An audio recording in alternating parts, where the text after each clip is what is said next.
Estamos reunidos em nome do Pai, do Filho e do Espírito Santo. O Senhor nos abençoe nesta noite e nos conduza. Bom, já foi divulgado nos banners, mas o meu nome é Daniel Urix. Eu sou consagrado nesta comunidade, Comunidade Fraterno Amor. Mais baixo? Fala mais alto, certo.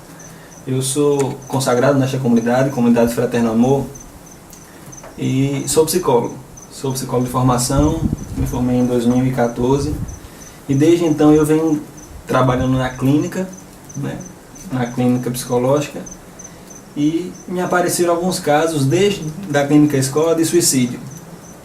E como nós estamos no mês de setembro, que é o mês referente à campanha sobre suicídio, a comunidade me pediu para fazer essa live no dia de hoje. Estamos terminando o mês, nesse final de semana, e foi pedido essa live. Então nós vamos aqui conversar um pouco sobre isso, sobre o vazio existencial, sobre como nós podemos observar alguns casos, melhorar algumas pessoas, melhorar nós mesmos, encontrar um sentido para viver em meio a tanto sofrimento. Vamos conversando um pouquinho.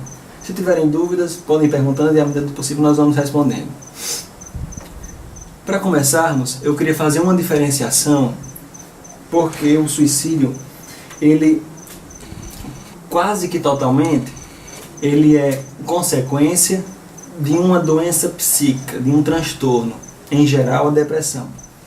E nós temos inúmeros tipos de depressão. Se formos olhar no DSM, que é o Manual para as Doenças Mentais, o manual que rege a psicologia nas doenças mentais, nós vamos observar que nós temos uma infinidade de depressão. E todas elas têm um potencial risco suicida. Todas.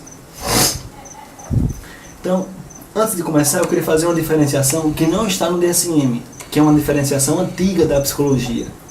Uma diferenciação que eu só aprendi porque o meu professor orientador, Tiago Aquino, que é o meu guru na logoterapia, me iniciou na logoterapia, na graduação, foi meu orientador na graduação, no mestrado e na clínica psicológica, na clínica escola. Ele fazia uma diferenciação e eu trouxe para mim essa diferenciação, que é depressão. Ela pode ser endógena ou ela pode ser exógena. Qual a diferença básica? Bem grosseiramente, para nós entendermos. Eu não sei se todo mundo é psicólogo que está me ouvindo, se é leigo, quem é que está me ouvindo. Então vamos lá, qual a diferença da depressão endógena para a depressão exógena? A diferença básica é que na depressão endógena, o motivo do meu mal-estar, ela é inerente ao meu funcionamento hormonal. Eu não tenho hormônios de bem-estar, hormônios de sensação boa, endorfina, serotonina. Eu não tenho hormônios que me deem a sensação de agradabilidade, de estar bem. Então, mesmo que a minha vida esteja uma maravilha, emprego bom, fazendo coisas boas, com família, tudo que eu sonho, mas eu tenho uma sensação de que minha vida ainda não vale a pena, por conta de uma má formação ou uma desordem hormonal, certo? Essa depressão é endógena. O que é a depressão exógena? Depressão exógena é aquela que acontece a partir de alguma coisa que me ocorre. Meu filho morre, minha esposa morre, minha mãe morre, algum acidente, eu perco o emprego e não tenho perspectiva de futuro, alguma coisa que eu ansiava, que eu esperava, não acontece. E aí isso causa em mim uma tristeza. Essa tristeza faz com que no meu corpo sejam liberados hormônios que não me dão uma sensação de bem-estar. Mas a causa não é hormonal, a causa é factual. Entendem a diferença? A causa é factual. Eu gosto muito de falar olhando nos olhos, então eu não sei como é que estão ouvindo aí, mas vocês vão dizendo. A causa é factual, a causa é externa a mim. Me atingiu e eu fiquei mal. Então essa depressão é exógena. Qual é a principal característica no tratamento dessas duas depressões? Uma, a endógena, eu tenho obrigatoriamente que tratar também, além da terapia psicológica, da psicoterapia, tratar num viés medicamentoso, porque é fisiológico. Se eu só tratar com a terapia psicológica, ela não vai ter resultado. Tenho casos assim na minha clínica, pacientes que não melhoravam de jeito nenhum, e eu aconselhando ele a procurar um psiquiatra e tomar um medicamento. Até que ele chegou num ponto que ele disse: Daniel, né, eu vou me matar. Eu vou me matar. Né? Eu digo, por quê? Eu digo, porque eu não tenho mais sentido na vida, eu não tenho mais o que viver, minha vida não vale nada, nada é bom, e eu não quero tomar medicamento. Eu digo, mas por que não? Eu digo, porque o medicamento tem uma contraindicação, tem um risco adverso, na verdade. E o risco adverso, Daniel, meu paciente disse, é que ele pode levar à morte. Eu olhei para ele e digo, bom, meu irmão, nós já vamos morrer, ou por suicídio, ou pelo medicamento. Então, por que não morrer tentando? Né? E aí ele aceitou, né? Riu, aceitou e foi tomar o medicamento. E, impressionantemente, ele teve um ganho extraordinário. Extraordinário. Né? Então, só vai funcionar o tratamento psicoterapêutico se eu tiver uma intervenção medicamentosa, na depressão endógena. Na depressão exógena, não. Eu não preciso necessariamente de um medicamento, né? De um antidepressivo. Né?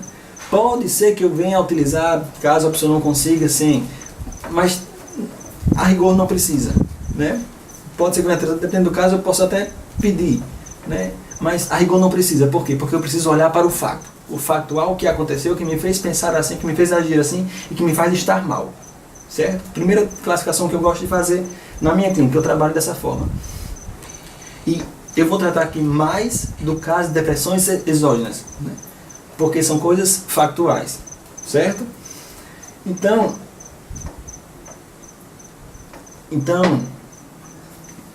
eu preciso olhar para isso e entender como se dá o processo de vazio existencial a partir desses fatos que ocorrem na minha existência, que ocorrem na minha vida. A psicologia, por muito tempo, teve como base um escopo, uma visão de homem que... Fala mais alto. A psicologia teve em seu escopo, durante muito tempo, uma abordagem psicológica que priorizava, focava na busca pelo prazer. Né? Na busca pelo prazer. O homem, para ser feliz, precisa estar vivendo o prazer, o prazer, o prazer, o prazer, o prazer. Depois disso, uma raiz, uma ramificação, na verdade, uma ramificação dessa abordagem diz que não é o prazer que dá vontade de viver ao homem, mas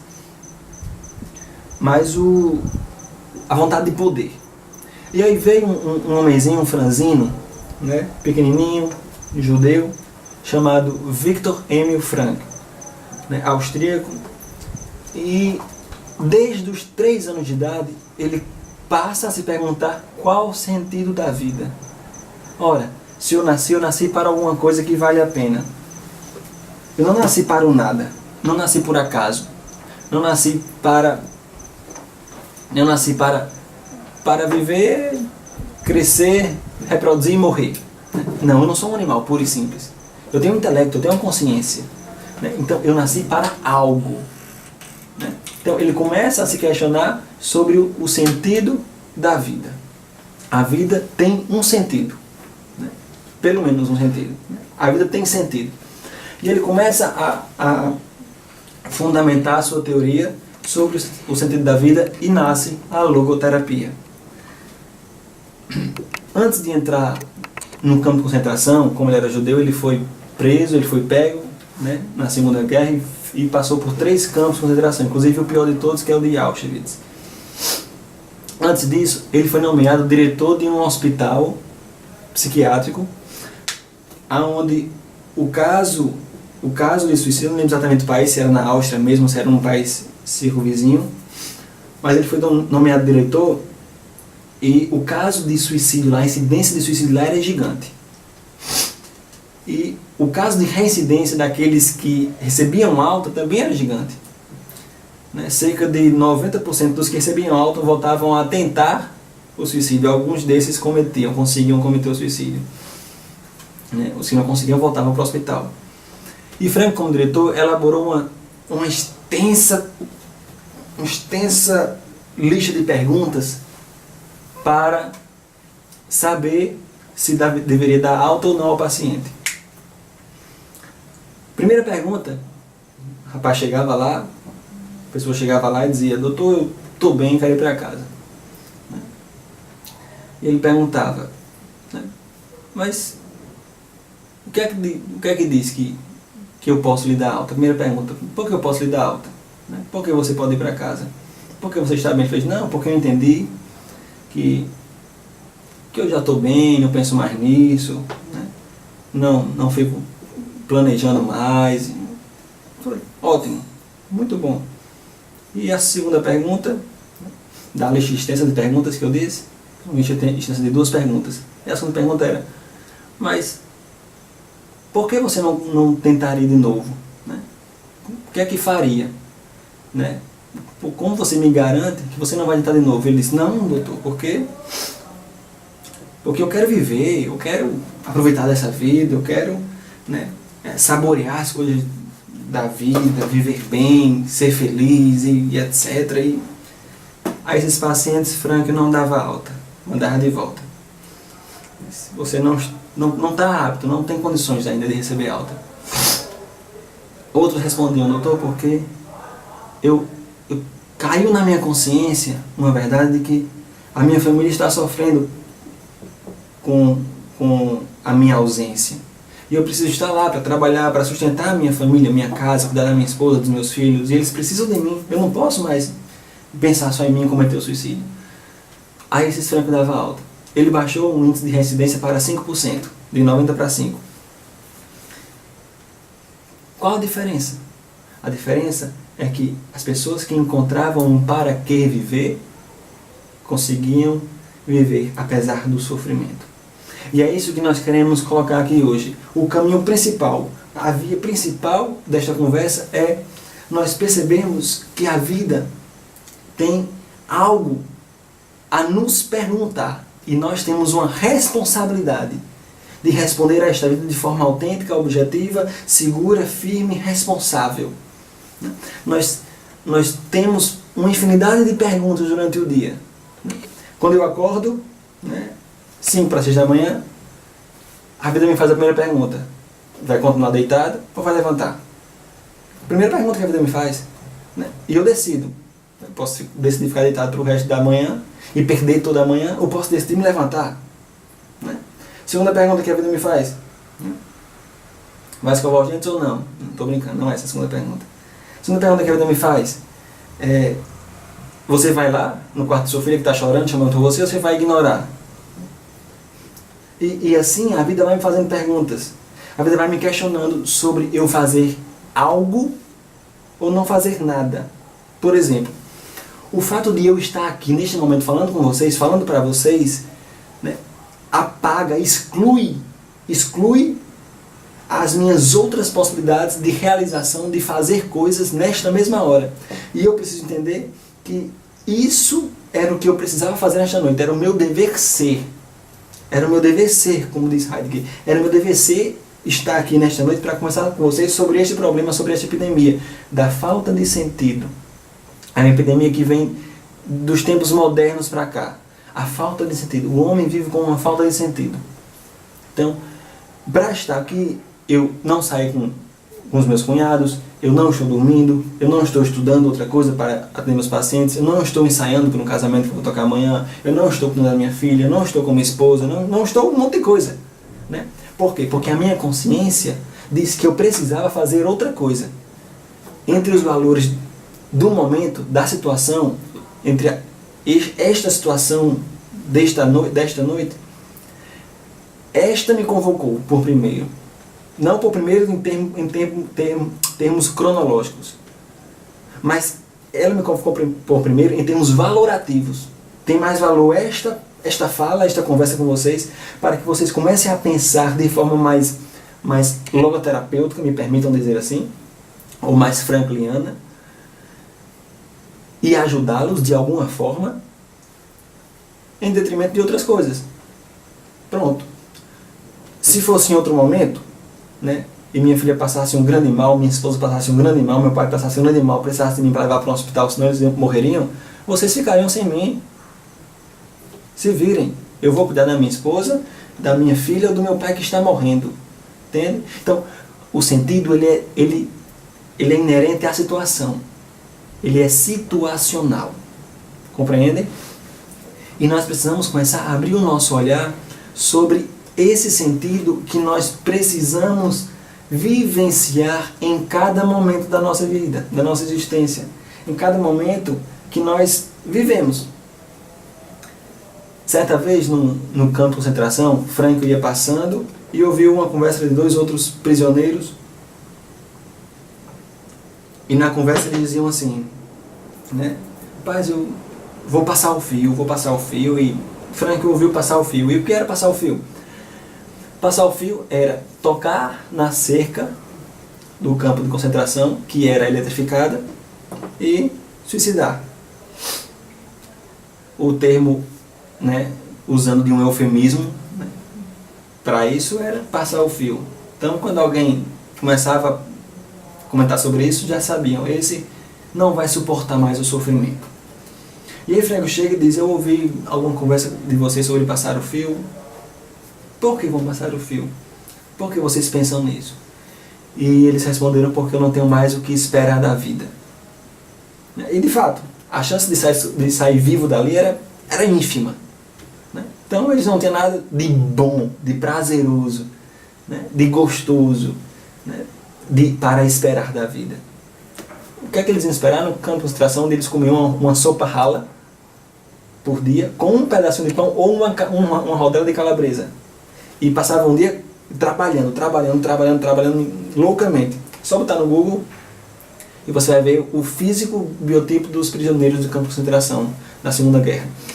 Então, de fato, eles não tinham o que esperar da vida. E aí Frank faz uma pergunta. Diz, mas e a vida? O que é que a vida espera de vocês?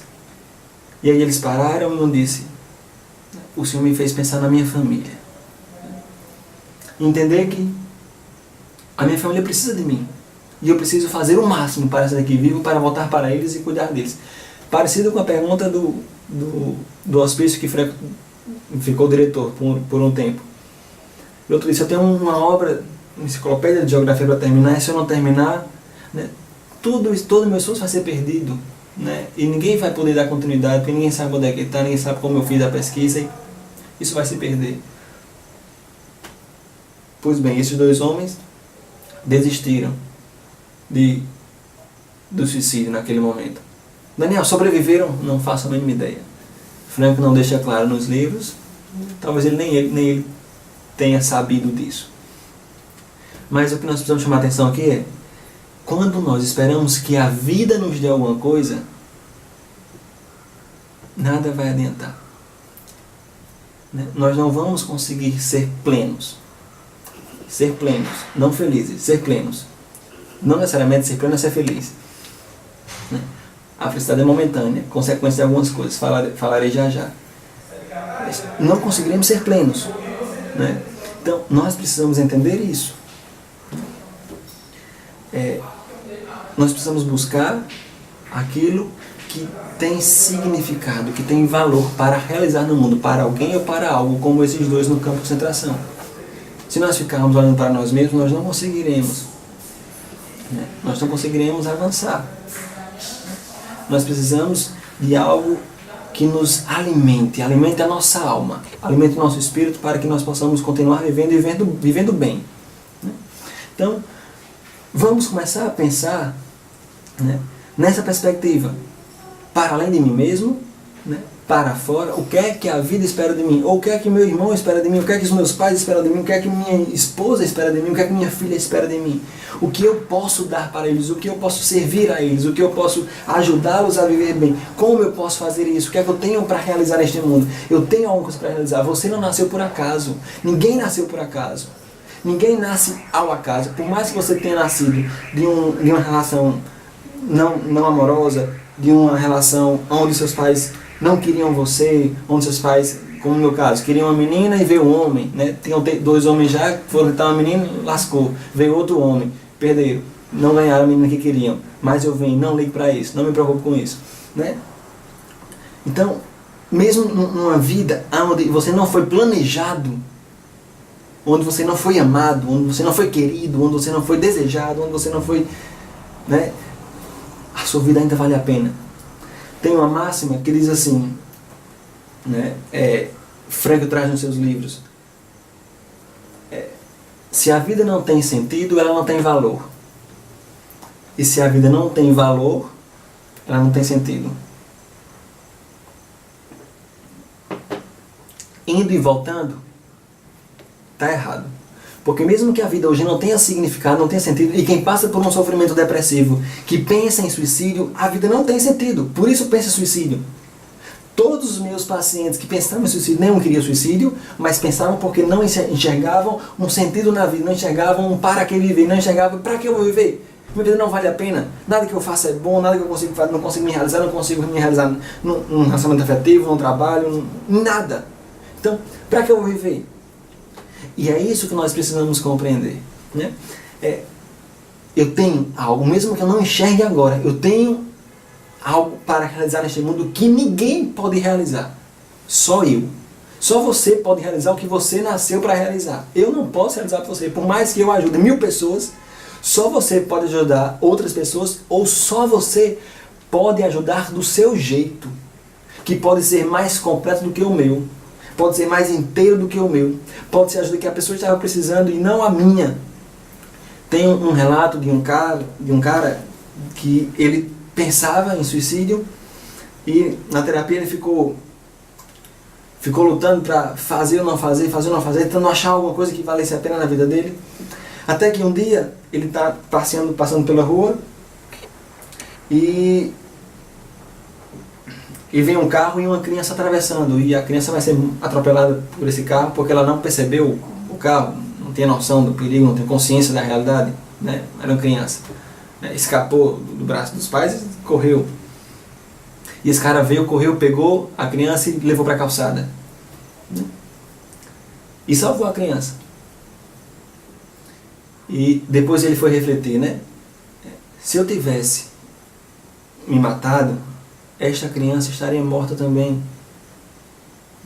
Ninguém poderia fazer isso por ela. Por quê? Porque ninguém percebeu isso. Ninguém estava ali a tempo de salvar, só ele. Se ele tivesse morrido já, ela seria uma segunda morte. A família dela provavelmente sofreria, ninguém sabe as consequências da morte dessa criança para a família. E assim vai uma cadeia gigante, até onde nós podemos parar, né, no infinito, né, dessa forma, pensando, hipotetizando várias coisas. Mas o que eu estou dizendo é, mesmo que você não enxergue hoje, a sua vida tem um significado. Nós precisamos achá-lo e realizar esse significado. Pense comigo agora num dia de sol, ou melhor, um dia de chuva profundo, onde o céu de meio-dia está preto. Você olha para cima e diz, meu Deus, né, o sol hoje não nasceu. Não é verdade?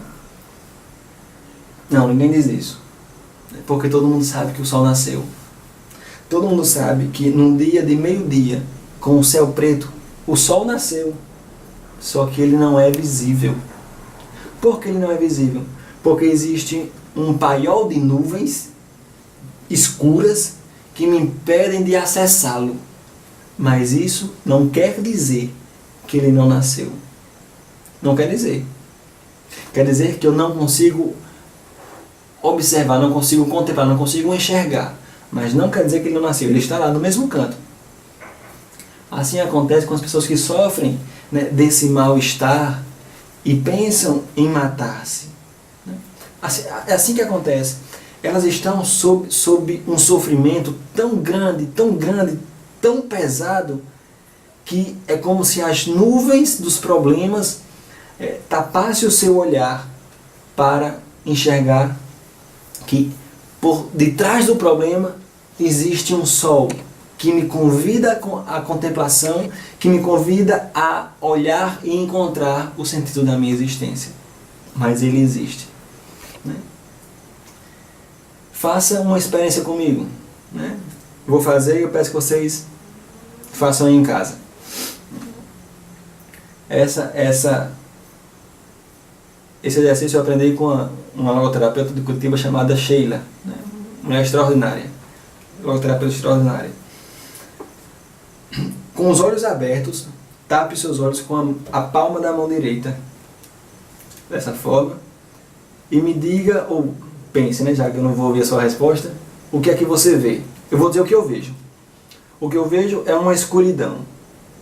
Não consigo ver a palma da mão, meus cílios tocam quando eu pisco o olho, eles tocam a minha palma, a palma da minha mão, e eu vejo uma penumbra ao redor da mão, mais nada. Agora afastemos um pouquinho. Quando eu afasto um pouquinho, eu vejo que minha mão tem uns traços. Eu vejo uma parte do rosto do meu irmão de comunidade que está aqui gravando comigo. Eu vejo a lâmpada quando eu levanto só o meu olhar, sem mexer minha cabeça para cima. Eu vejo minha caneca. Né? Caneca aqui de Setembro Amarelo. Ó. Eu vejo a imagem Sagrada Família. Eu vejo algumas coisas. Se eu afastar todo, minha mão toda, eu vou ver tudo que existe ao redor na minha sala. Tudo que existe ao redor. Inclusive a minha mão. Ela não deixou de existir. Ela está aqui. Estão vendo? Minha mão, ela está aqui. Ela não deixou de existir. É isso que acontece com quem sofre. Quem sofre em demasiado está com a vista colada no problema. Está com o olho colado no problema. E isso impede que eu veja alguma possibilidade de realização. Isso impede que eu veja alguma possibilidade de fazer algo neste mundo, de deixar algo neste mundo, de produzir algo para este mundo, de realizar algo para este mundo, para alguém neste mundo. Isso me impede. Por quê? Porque eu não vejo.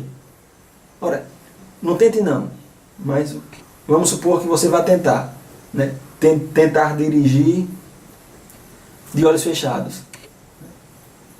Às vezes eu faço isso brincando com minha esposa, né? Finge que eu vou fechar o olho para rezar enquanto eu escuto uma música, e digo, tem música massa, eu vou fechar o olho para rezar, né? E finge que fechei o olho, ela fica doidinha, né? Não, você é louco, você abre o olho, abre o olho. Por quê? Porque se eu andar de olho fechado eu vou bater, né? Seja saindo da pista, seja no outro carro, seja, né, capotando, seja o que for, eu vou bater. Então, nós batemos a testa na parede no nosso dia a dia porque nós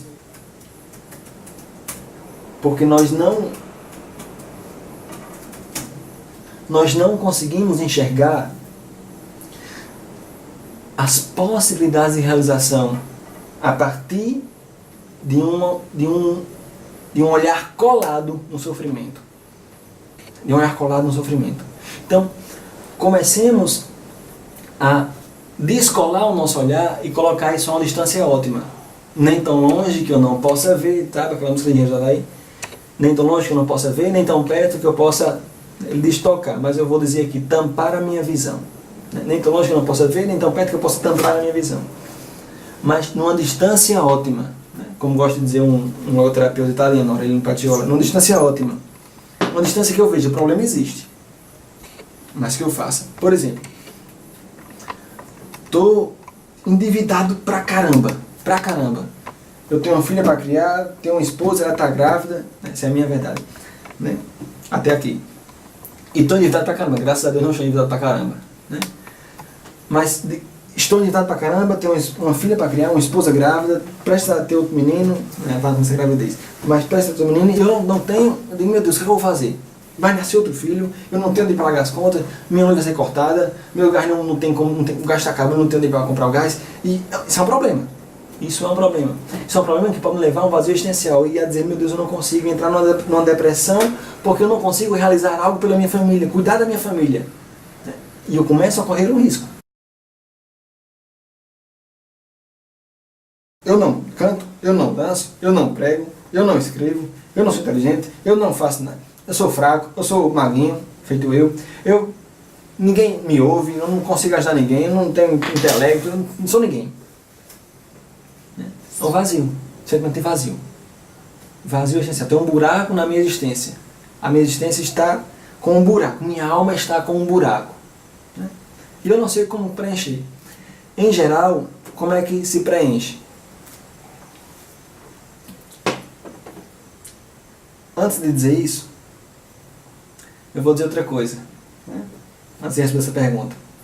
Como é que se preenche o vazio existencial? Antes disso eu vou dizer outra coisa. Tem inúmeras pesquisas, inúmeras, quem quiser pode mandar no meu direct, no meu depois, né? No meu Instagram, que eu mando pra você. Um monte, tem uma enxurrada de pesquisas que mostram que pessoas bem-sucedidas economicamente, financeiramente, familiarmente, né, socialmente bem-sucedidas, apresentam um vazio existencial gigante. em países ricos, né? Em países que dão condições, né? Pesquisas onde 90% dos participantes, em pesquisa de 7 mil pessoas, né? 90% apresentam sensação de vazio ou frustração existencial. É a mesma coisa. O vazio ou vácuo ou frustração existencial. E pessoas que têm tudo, aparentemente. O problema é que elas não estão fazendo o que elas deveriam. Não estão vivendo por algo que vale a pena. Que vale a pena. Estão vivendo para encher o bolso de dinheiro. Tem uma pesquisa feita com os grandes bilionários do mundo inteiro. Pesquisa americana. Os grandes bilionários do mundo inteiro. E fizeram pesquisa com eles para saber se faltava algo para eles serem felizes ou se não faltava nada. Quase que unanimemente todos disseram: me falta ganhar um pouco mais de dinheiro. Agora isso não sou eu não que pago as contas, né, como a gente tem no interior, né? Minha família é do sertão, né, do interior, paga as contas na peinha. Não, isso pessoas que têm dinheiro de rodo que não sabem onde colocar. Não sabem onde colocar. Então, como é que eu preencho o meu vazio existencial? Como é que as pessoas têm preenchido e como é que eu devo preencher? Quando eu não tenho isso saciado, né? Alguém que tem fome não tem comida, o que é que ela vai comer? Plástico, né? Água, lama, lixo. É isso que ela vai comer. É isso que ela vai comer, vai se alimentar disso. Mas isso vai matar a fome dela? Vai saciar a fome dela? Não vai. Vai fazer mal. Mas ela come porque é o que ela tem. Da mesma forma, é alguém com a sensação de vazio existencial. Aonde eles vão procurar essa saciedade? Em ópios ou entorpecentes. Por isso, no nosso mundo hoje em dia, existem inúmeras pessoas que não sabem beber, que bebem além da conta, que se drogam, né? Que vivem uma sexualidade desenfreada, transam, mas não se sentem realizadas. Né? Já atendi pacientes assim, com a vida sexual extremamente ativa, mas que dizia: minha vida não vale a pena. Não vale a pena. Não vale. E depois de trabalhar com ele entendeu que não era isso que ela precisava. E ele entendeu que um abraço e um beijo no rosto da namorada valia muito mais do que todos os atos sexuais que ele já tinha feito. Ele encontrou um sentido ali na outra pessoa, no amor que ele tinha pela outra pessoa. Então não adianta eu me encher de entorpecentes. E é o que tem acontecido. Nós estamos nos enchendo de entorpecentes. Nós precisamos nos encher de algo que seja nutritivo para a nossa alma, para o nosso espírito. Compreende? Então, pare para pensar, né, como você tem vivido a sua vida. Tem vivido para quê? Pelo quê? Se você tem vivido por algo que o fim é você mesmo, você não está realizado. Você está ou vai entrar numa crise de vazio existencial. E se você está, você pode começar a ter ideações, né, trágicas como essa. Compreendem? Então, comecem a ter um olhar transcendente para além de você mesmo. Olhe para fora de você. Olhe para o que as pessoas precisam de você. Olhe como você pode ajudar as pessoas. Realize sentido. E Frank nos dá 3 caminhos maravilhosos de realização de sentido. 3 caminhos extraordinários. Ele chama de valores. Valor criativo, valor vivencial e valor atitudinal. O valor criativo é quando eu produzo alguma coisa, né? Quando eu faço uma caixinha de papelão bonitinha para botar um presentinho dentro e dar para alguém, isso é um valor criativo. Quando eu escrevo um livro, isso é um valor criativo. Quando eu compor uma música, isso é um valor criativo. Quando eu falo muito ligeiro, se eu estiver falando muito ligeiro, alguém não entender, Daniel não entender, repete aí, eu repito. Né? Então, quando alguém constrói uma imagem dessa aqui, ó, isso aqui é um valor criativo, a pessoa parou, moldou, não sei, isso aqui provavelmente foi de resina, isso aqui foi no molde. Mas quando é de madeira, geralmente a pessoa vai entalhando, né? Geralmente não, a pessoa vai entalhando quando é de madeira. Inclusive já eu conto uma fábula relativa a isso bem interessante. Então a pessoa vai entalhando, a pessoa vai produzindo. Isso é um valor criativo. Eu posso produzir coisas, eu posso realizar coisas através de uma produção criativa. Né? Isso é uma forma de de expressar e de vivenciar o sentido, né? Através desse valor criativo. O valor vivencial é um valor como o nome diz, vivência, de contemplação. Contemplar um pôr do sol, contemplar um nascer do sol, contemplar um luar, viver entre amigos, uma fraternidade, conviver com pessoas rindo, brincando. Isso é um valor, né? Eu realizo valor, eu me realizo quando eu saio de mim mesmo e olho para a pessoa e faço a pessoa rir, né? Eu ouvi uma entrevista de Ariano Suassuna essa semana, acho que ontem, né? Que ele dizia exatamente isso. Ele dizia, o brasileiro é um povo que gosta de rir, né? Em geral. Tem uns ranzinza, mas em geral o povo gosta de rir. E eu gosto de fazer rir. Ele disse, e eu adoro quando eu consigo, com as minhas histórias bestas, né?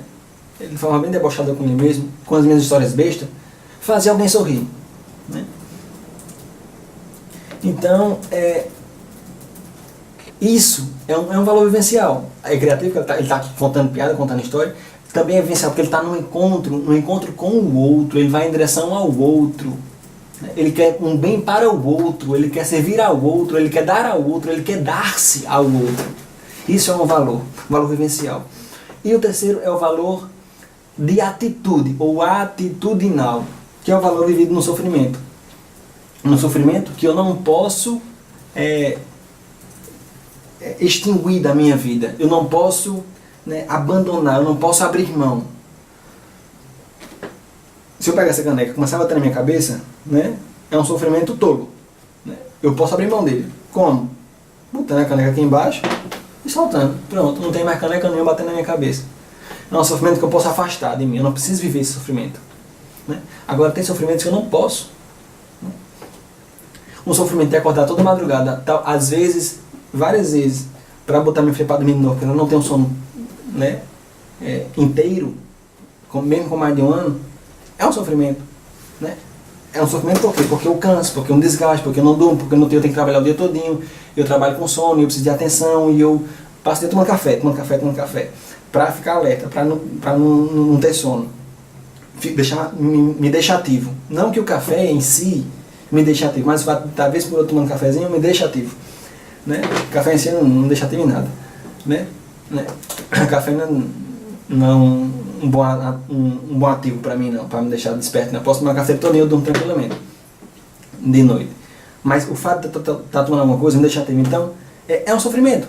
É um sofrimento que eu não posso afastar, né? Por quê? Porque não tem sentido eu afastar. É minha filha, meu irmão. Eu quero tomar conta dela, eu vou tomar conta dela, mesmo que me doa o que doer. Mas eu vou tomar conta dela. Um câncer eu não posso decidir, vou ter esse câncer mais não, deixar pra lá. Afastar o câncer de mim. Pronto, afastei. Não dá. Alguém que tem um sofrimento extremo e pensa em suicídio, não consegue também fazer esse afastamento. Não consegue, simplesmente. Não vou sofrer mais não. Não consegue.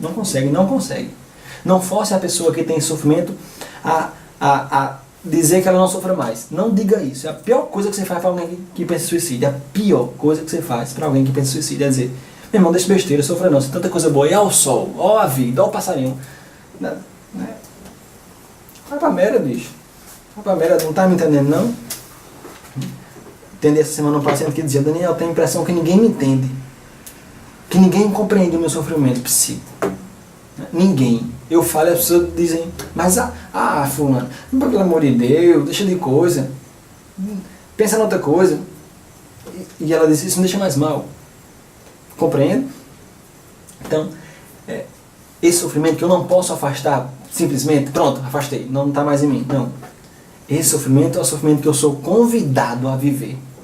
E Frankl diz, se você vive uma situação que você não pode afastar, não pode transformar a situação, transforme-se a si mesmo. E é isso que nós precisamos. Nos transformar a nós mesmos. Nós precisamos transformar a nossa vida, a nossa existência em algo a mais. Nós precisamos crescer. E para crescer, precisa doer. Um pezinho de feijão. Faça a experiência. Eu fiz isso com um paciente meu. Fiz essa experiência com um paciente meu e foi fantástico. Plante um caroço de feijão num copo de algodão. ele só vai dar pé de feijão se a semente, se o caroço de feijão morrer. Senão não tem. Sofrimento. Uma morte é um sofrimento. Né?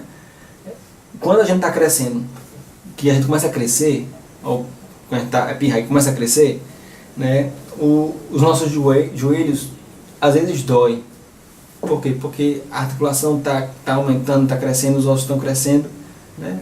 Minha filha não tem 80 centímetros, sei lá, 78 por aí. Né? Os ossos dela vão crescer. Né? Vão crescer, porque ela vai ficar com esse tamanho. Ela, no mínimo, vai ficar com a idade com o tamanho da mãe, que é 1,5 m. Mas ela vai crescer, para chegar lá ela vai crescer, alguma coisa. Nem que seja 10 centímetros, ela vai crescer. Então, os ossos, nesse processo, em geral, causam uma dor. Porque transformação. Quando você vai malhar, que você vai lá, puxa o ferro da moléstia, levanta ferro com as pernas, no outro dia você está quebrado, não consegue andar. Por quê? Porque você fez uma fissura no músculo para ele regenerar e crescer. Para crescer dói, tem que doer. Não existe crescimento sem sofrimento, não existe. Então, se está doendo, meu irmão, se está sofrendo, você não consegue abrir mão desse sofrimento, não tem como. Né? É um convite da vida te chamando a um crescimento espiritual, psicológico, afetivo, né, relacional, matrimonial, seja ele qual for, profissional, é a vida te convidando a crescer. Então, cresça, cresça. Cresça e seja alguém melhor para este mundo, porque esse mundo precisa de gente boa, de gente que não se entorpece, que não perde a consciência com bebida, com droga, com sexo, com qualquer coisa, que não perde a consciência de si mesmo, que não perde a consciência do outro, principalmente. Não perde a consciência de que o outro precisa de mim, eu preciso servir ao outro, eu preciso dar ao outro o que Deus me deu. Eu preciso dar ao outro, eu não posso morrer para mim. Ora, Jesus Cristo, né? E se tiver alguém aqui não cristão, eu falo como Jesus Cristo um homem, não como Jesus Cristo Deus. Né? Mas Jesus Cristo que veio como Deus, ele viveu como um homem. Né? E como um homem, ele serviu. Ele nasceu para servir, passou o tempo todo servindo. O tempo todo se dando às pessoas. A criança, a velha, a baixinho, a doente, passou a vida se dando, se doando. Nós precisamos viver uma vida doada. Né? É aí que nós encontraremos o sentido no nosso sofrimento. Eu não ia fazer não, mas eu vou fazer. Né? Uma analogia que eu fiz ontem em outra pregação, outra palestra que eu dei no CRAS aqui em Cabedelo, sobre... Está gelado o café? Sobre suicídio. Estou terminando, certo? Parece que tem algumas perguntas aqui, vou ler, se eu souber alguma coisa eu digo. Se eu não souber eu digo, passo. Você repassa e eu meto torto na sua cara. E eu estava lá e dizia,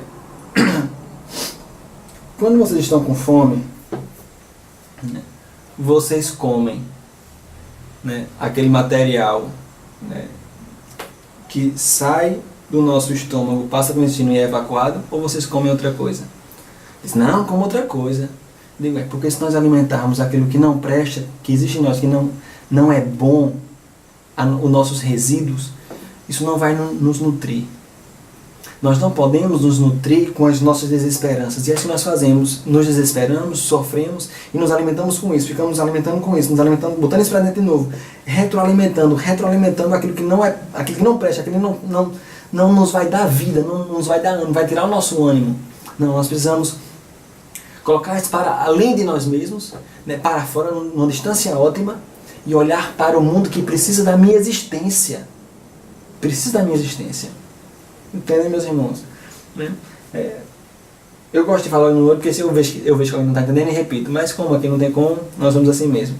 Né? Qualquer coisa, estamos acabando. No final você vai lá no meu Instagram, ou no Instagram da própria comunidade, faz perguntas.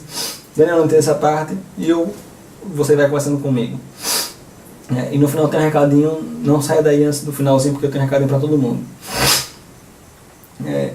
Então, nós precisamos disso. Nós precisamos olhar para o mundo e perceber que eu tenho algo a dar para o mundo.